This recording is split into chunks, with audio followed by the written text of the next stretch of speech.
Sunugal24.net, l'information à sa juste valeur, c'est ici même, Sunugal24.net.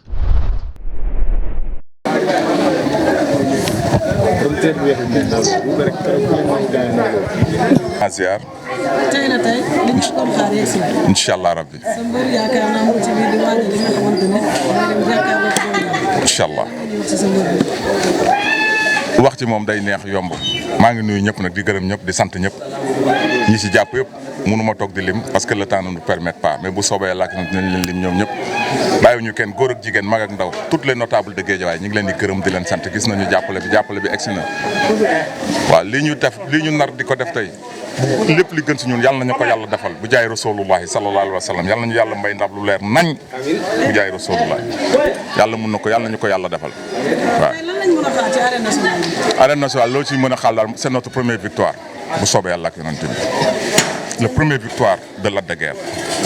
booy bi nee na dafa teg mën a waaw. moom du moo togg fontem moo koy ñam ba pare ku togg ko yaay ñam ndax saf na xorom wala saf na suukar wala boog kon moo koy ñam ba pare. la ilaha illallah ñun booy xam nga ñun almetu kaboy lañu xam nga ñun almetu kaboy lañu cela veut dire fépp la ñuy tàkkee almetu kaboy xam nga ndax dégg ngeen olof boobu wala xam nga kaboy fu ko neex taale kiyam ci dàllam ci boppam ñun almetu kaboy lañu fu ñu neex fële te bu soobee yàlla ak yonent bi ku yàq ku gaawul lu bari na la raw.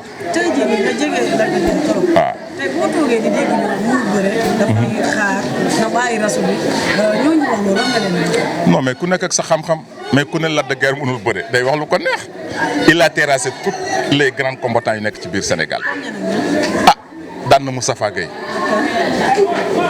dama lay wax borom bopp yi daan na Yékini daan na nu mu tudd Papa Sow ñooñu moom sax xale lañu mais dama lay wax kàngam yooyu mu daan rek kon ku ne mënul bëre da ngay wax lu la neex xam nga ku ne Sadio Mané mënul football tu parles ce que tu veux c'est comme boo nee Lac de Guiers mënul bëre. est-ce que nekkul ñaari match yi moo ko yóbbee wax ji. ban man ak ban. ñaari match yi mooy ban ak ban da ngay wax rek boo waxee rek ma tontu la. match yi fi jot a def. Eumeu Sène ak Modou Lo. waaw premier combat ak Eumeu Sène match nul je suis d'accord premier combat ak Modou Lo match nul je suis d'accord deuxième combat Modou Lo match nul je suis combat deuxième combat avec Eumeu Sène ñoo ko daan. Seexal Xalifa xam na ne ñoo ko daan mais arbitre moo ñu daan moo ko jox victoire mais billahi wallahi ñoo ko daan. mais tu es un journaliste. du yaa ngi journaliste tu es journaliste. yor nga sa téléphone t'appelles Google parce que su ma taxee di la détaillé day métti t'appelles Google boo tapé Google xam fan laa ko wéer moom ci boppam Modou Lo wax na ko seen première signature nee na ko yow xam nga seen combat bi nga bëri ak Eumeu Sène Lac de Guiers daf la daan.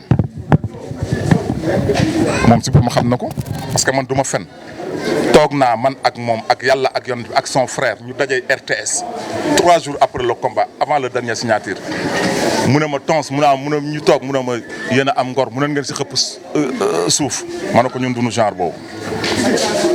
ginnaaw fair play alors man day li may njëkk a wax mooy le premier. ki ñu njëkk a nominé le lutteur le plus fair play ici au Sénégal c'était Lac de Guiers kon cela veut dire c'est notre nom ñun du ñu dóorante ay bolde du ñu saaga yaay jàmbur du ñu dóor kenn yat du ñu saaga yaay kenn parce que kenn yarewuñu ko suñuy supporter ne képp ku ñu bëgg aussi na nga mel nu ñu mel di def li ñuy def toilette ba set sol suñuy t-shirt dem supporter Lac de Guiers yàlla may ko ndam ñu ñëw feete ko fii ci Guédiawaye bu soobee yàlla ak yonent bi.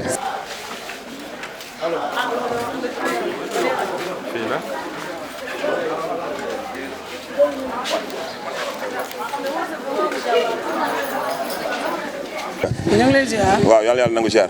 ngay course Lac de Guiers. waaw. tey jii maanaam jeex na. waaw ay waxtu moo ci des. waaw te lan nga ñu mën a wax ci ki nga xamante ne yaa ko yor.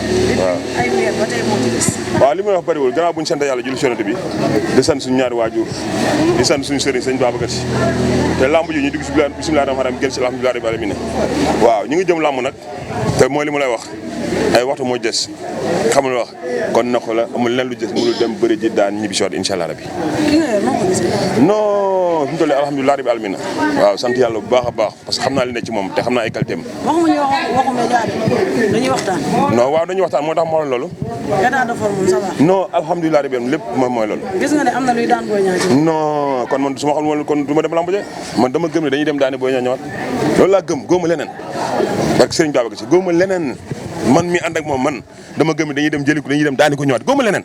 en tant que coach. góoma leneen. en tant que coach. waaw. nag day xeex wala day bëri day taxaw tey. lamb ji lu mu laaj rek danañ ko def.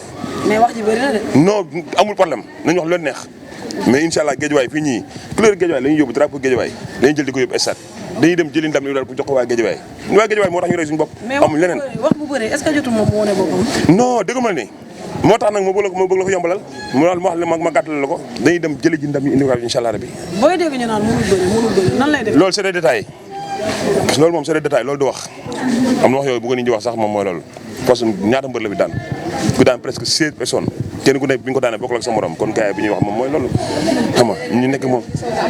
waaw amul problème d'accord nangu nañ moo taxit nangu nañ bu ñu ñëwee dinañ xam ne ñu ngi doog am combat nangu nañu am benn problème. waaw ñu ngi ci presque léegi midi jot ana ambiance bi. waaw mais d'accord tey lamb ji dafa am beneen ndox bu mooy loolu parce que lamb dafa am nu mu demee dafa am beneen ndox tey waaw lii ngeen gis rek mais am leneen loo xam ne moom mooy loolu da nga wax mi dafa am nu mu demee beneen boor waaw comme ñoom. club yeeg supporters yi la yor. waaw non bi fi waroon naa fekk muy jax. waaw non dëgg ma la ni xam nga lamb boo gisee mi demoon léegi dafa bëri ay secret xam nga da nga gis nii mais am na leneen lu des mais bu demee stade da nga gis mobilisation bu takk boo xam ne waa Guédiawaye yëpp pare nañ bilaay walaay talaay bu ñu demee di nga xam ne ñëpp pare nañ maa la wax loolu. lan ngay wax coach su Boy Niang bi nga xamante ne keroog da ngeen doon jàppante. aw ma lu may wax ak moom yàlla ko yàlla defal jàmm mais aw ma leen lu may wax ak moom. aw ma leen lu may wax ak moom nee na bu ko sañoon sax avant mu bëri di bëri yéen ñaar ngeen dugg def.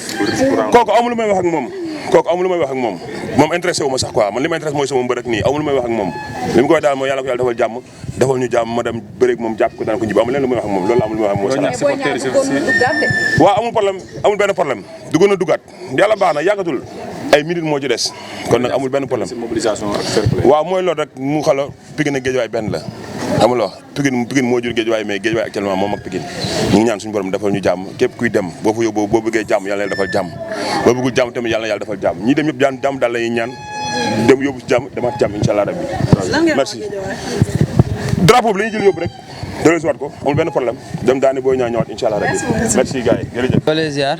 ci lan nga nekk waa Thiel. waaw balaa loolu ñu ngi nuyu waa àdduna nuyu waa Sénégal nuyu ñëpp képp kuy fan si club Lac de Guiers numéro 2 ñu ngi lay nuyu waaw di ñaanal sama papa fi mu nekk gënal ko fi mu jugee di ñaanal suñu yaay Rama Sène fi mu nekk aussi gënal ko fi mu jugee si bàq si Naomi sallallahu alayhi wa sallam waaw. tey mu ngi nii yaa nekk ci wàllu boxe. yaa jàppale Lac de boxe. Boy Niang nekk boxeur ñu ne boxeur la ñaari boxeur war a daje.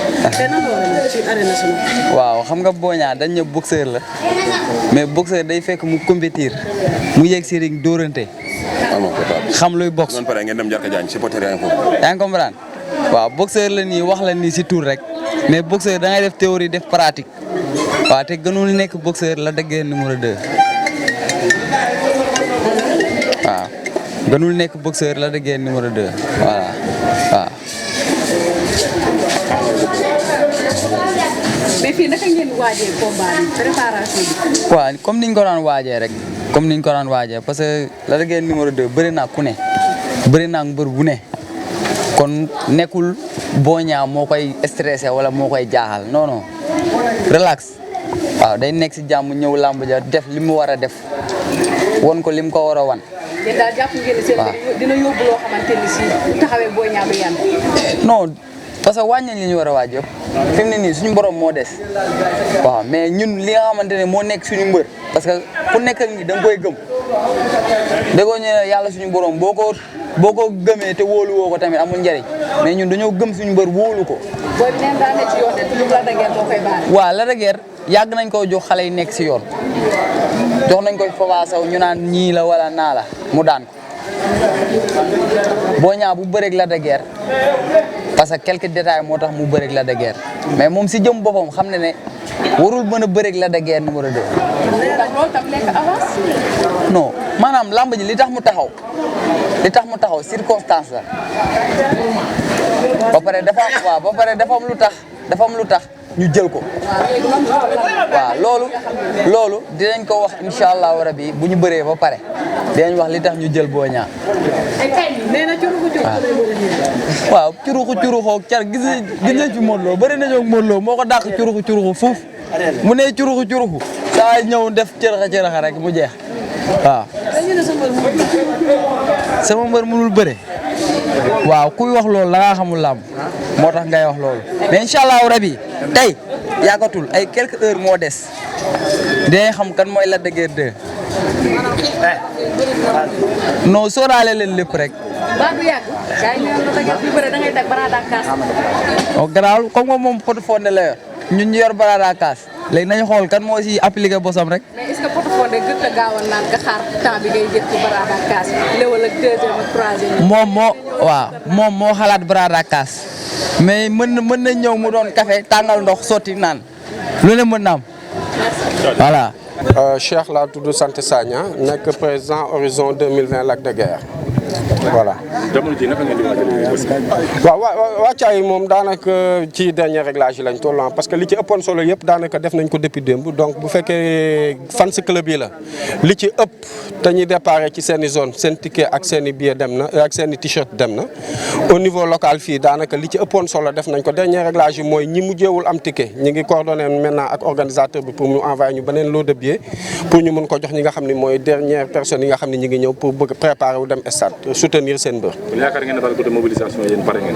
le pari de la mobilisation moom là on est certain que gagné nañ ko incha allah fii ak ci kanam tuuti xëj na bu leen yàlla dimbalee ngeen nekk fi ba ci kanam départ bi fii ci rond point 38 bi di ngeen gis le nombre de véhicules bi ñuy mettre en place moto yi ñuy àndal donc ce sera incha allah une très forte mobilisation. waaw yéen jamono ji tey ban sentiment ngeen di am si mbër bi nga xamante ne moo war a bëre est-ce que am ngeen satisfaction si état de forme. absolument donc ñëpp ñi nga xamante ni c'est des connaisseurs de ñuy xool athlète gis nañu il a une forme olympienne il s'est très bien entraîné ñun ci suñu wàllu bopp suñu xel dal na ci état de forme donc li ci des mooy ñaanal ko yàlla rek parce que ndam yàlla koy joxe mais su fekkee c'est par rapport à sa préparation vraiment il a fait une préparation exempte de tout reproche.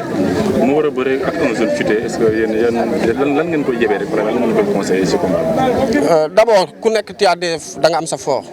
qu'il cherche pas à satisfaire les caprices des uns ou des autres na lutter ci façon bi mu xam ni ci mooy foram beneen bi mooy adversaire la boo xam ne nous le respectons c'est pas pour rien qu'il est monté ba yegg ci mag ñi donc ñun on sous-estime aucun adversaire danañ ko jox wàccuwaay bi ci war yëpp nous le respectons mais nag nous ne le craignons pas waaw loolu moom xam nañ ko.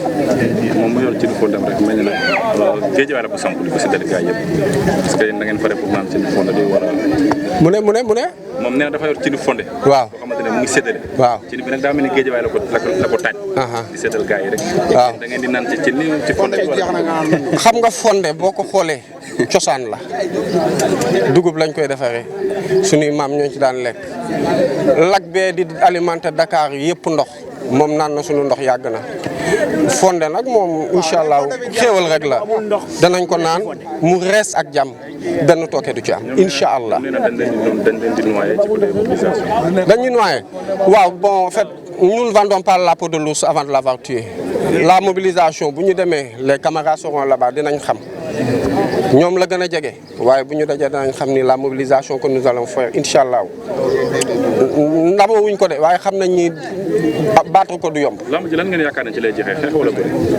bon loolu nag moom jàpp naa ni ñun daal li ñu intéressé mooy ñaan nañ ñu am ndam te jàpp nañ ni dinañ am ndam muy benn la muy jeexee nag xam nga lamb bu nekk ak li muy laaj lamb xeex la lamb bëre la lamb ruse la lu mu laaj lu ne dinañ ko ci def moo tax ma ni sunu mbër santuñu ko leen lu dul mu xool lim lamb ji laaj mu jox ko ko qu'il ne se précipite pas qu'il ne suive pas les gens qui disent qu'il est attentiste lamb gagné moo ci am solo yal na niñ yàlla may ndam. alors loolu moom lamb xam nga souvent foo ko dégg dina am tuuti wax tuuti coow mënut a ñàkk parce que moog lamb ànd mais lu wóor te am solo mooy depuis 2 ou 3 jours on était toujours en réunion ak supporters yi di leen wax ni liñ ci namm mooy jàmm ak salaam lu tax lamb dafa am ay détracteurs yu koy xeex di wax ni c'est des gens violents c'est des gens qui voilà qui savent pas où mettre la tête alors que ñi ci nekk ñëpp ay nit lu baax lañ xam li ñu bëgg xam li ñu war a def kon waruñu may ñooñu di dénigrer lamb di wax ni c'est des violents ñu am dëgg suñu kaw. mais fans club bi dañu bari xam nga. soo bëggee déparé ñëpp ñun jóge fa ñu nekk ñëwaat ba fii nga déparé waat fii demaat stade ce sera 4 fois le trajet. mais dañu partagé wu wala dañu partagé wu léegi ci sama njëlbeen wax maa ngi wax ni depuis démb ñi gën a sori ñëpp seen i lot de billets seen i t-shirt dem nañ. ah ñoom dañuy jóge fi ñuy jóge. dañuy jóge directement relié arène nationale. déjà démb. fii fi ñu toll nii daanaka ay xale yi dëkk ci koñ bi ñoo fi des te amaguñu ticket man may coordonné un peu ak ki organisé événement bi Baye Ndiaye pour ñu lewaat ñu ay lot de ticket ñu jënd ko jox leen ko et ces billets là même buñ ko jëndee amaguñu ticket ci la ñu nekk ticket yi ñëpp xam nañ ni ñoom 3000 lañ koy jaayee pour tribune supporters yi mais ñun dañ koy subventionné pour permettre aux plus jeunes ñu mën a dem te seen pouvoir d'achat bariwul ñun on achète à 3000 mais on leur redonne ça à 1000 francs plus un t-shirt et le transport donc tout le reste ñun ñoo koy subventionné. mais dama foog ne fan si club bi kër mbër bi lañ war a nekk ambiance bi dem affaire yooyu noonu par rapport ak suñu yeneen naataango yi ni ñu koy defee Pikine. sànq bi ñu wootee ñu fa teewal foofu noonu ambiance bi ñu neex dégg asiko yi ñëpp buntu kër mbër bi dafa wér. waaw ñaari raison su ngeen xoolee foofu y a un dispositif sécuritaire bu ñu fa def y a des barrières yu ñu fa mettre en place pourquoi parce que xam nga cité lak bu njëkk bi mu nekkee fii la mobilisation bi yëpp doon nekk waaye kër papaam comme cosaan dafa am wayjur am kilifa du ngeen boo fa neen fudul kër wayjuram te boo nee cité nag c'est un peu exécuté oto yaa ngi gaare koñ ñi dañu xat la mobilisation mënuñu ko def foofu te préparation bi mu war a laaj am na buñ ko fa defee du ko arrangé. On a préféré délocaliser muy benn mais aussi éviter le risque d'être infiltré parce qu'on reçoit souvent des informations yoo xamante ni ça nous mène à être très prudents sur un certain nombre de questions. Sunugal 24